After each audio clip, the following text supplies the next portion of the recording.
नवी मुंबईतील नव्या आंतरराष्ट्रीय विमानतळाचं आणि मेट्रो 3च्या अखेरच्या टप्प्याचं आज पंतप्रधानांच्या हस्ते उद्घाटन होणार आहे। या सोहळ्याला मुख्यमंत्री देवेंद्र फडणवीस, दोन्ही उपमुख्यमंत्री एकनाथ शिंदे आणि अजित पवार उपस्थित राहणार आहेत। विमानतळावर सर्वप्रथम पंतप्रधान नरेंद्र मोदींचं विमान उतरेल। या विमानाला अग्निशमन दलाकडून पाण्याची सलामी दिली जाईल। मोदी विमानतळावर आल्यानंतर टर्मिनल इमारत आणि एकूण प्रकल्पाची माहिती जाणून घेतील। त्यानंतर नवी मुंबई विमानतळाचं उद्घाटन होईल। मात्र त्यानंतर विमानसेवा सुरू होण्यासाठी नागरिकांना 2 महिन्यांची प्रतीक्षा करावी लागेल।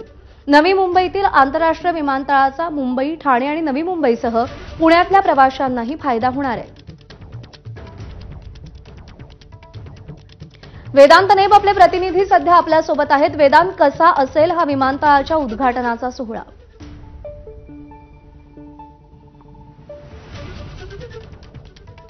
प्रज्ञा, आपण थेट नवी मुंबई आंतरराष्ट्रीय विमानतळाचा रनवे प्रेक्षकांना दाखवूयात, जो रनवे पूर्णपणे तयार झालेला आहे। खरं तर 2 रनवे असणार आहेत आणि पहिल्या टप्प्यामध्ये टर्मिनल 1 आणि पहिल्या रनवेचं काम पूर्ण झालेलं आहे आणि ज्याचं उद्घाटन आज पंतप्रधान नरेंद्र मोदी यांच्या हस्ते होणार आहे। आणि आपण बघतोय हा रनवे कशा पद्धतीने आहे आणि इथे आपण बघतोय एक विमान सुद्धा आपल्याला इथे पाहायला मिळतंय, जे आत्ताच लँड झालेलं आहे।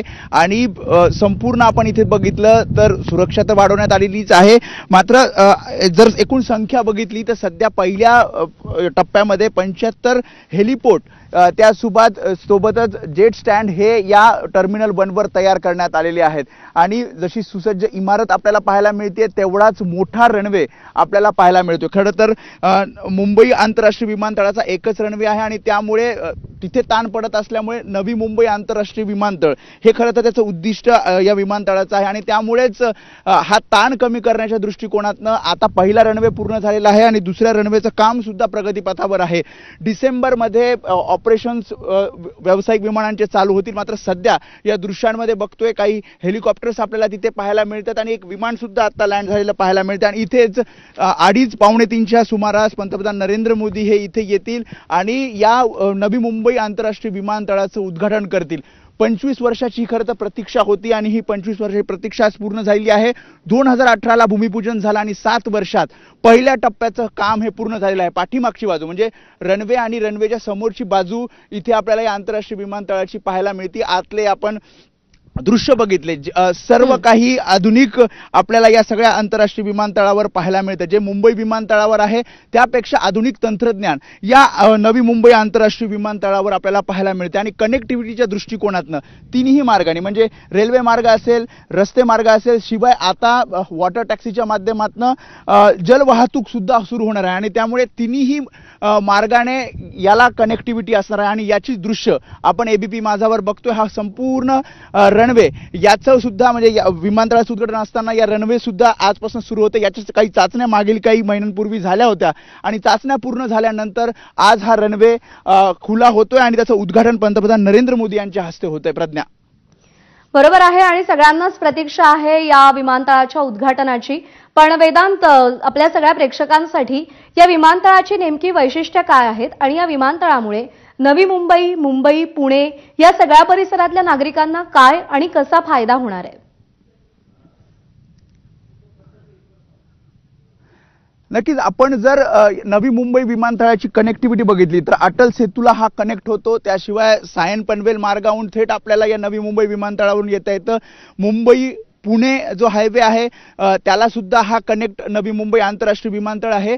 आणि जसं आपण बघतोय की मेट्रोने सुद्धा आणि हार्बर लोकल लाईनने सुद्धा हे विमानतळ कनेक्ट असणार आहे। आणि त्यामुळे रेल्वे मार्ग असेल, मेट्रो असेल किंवा मग तुम्ही रस्ते मार्गाने येत असाल तर लवकरात लवकर मुंबईतनं किंवा दक्षिण मुंबईतनं नवी मुंबईत किंवा तुम्ही वेस्टर्न साईडला असाल किंवा ठाण्यातनं येत असाल किंवा मग पुण्यातनं येत असाल, अगदी कोकणातनं सुद्धा येत असाल तर या विमानतळाला कनेक्टिव्हिटी असणार आहे। आणि जसं मी आधी सांगितलं की वॉटर टॅक्सीच्या माध्यमातून थेट दक्षिण मुंबईतनं जलमार्गाने आपल्याला इथे येता येणार आहे आणि तशा प्रकारची सोय सुद्धा ही लवकरच सुरू केली जाणार आहे।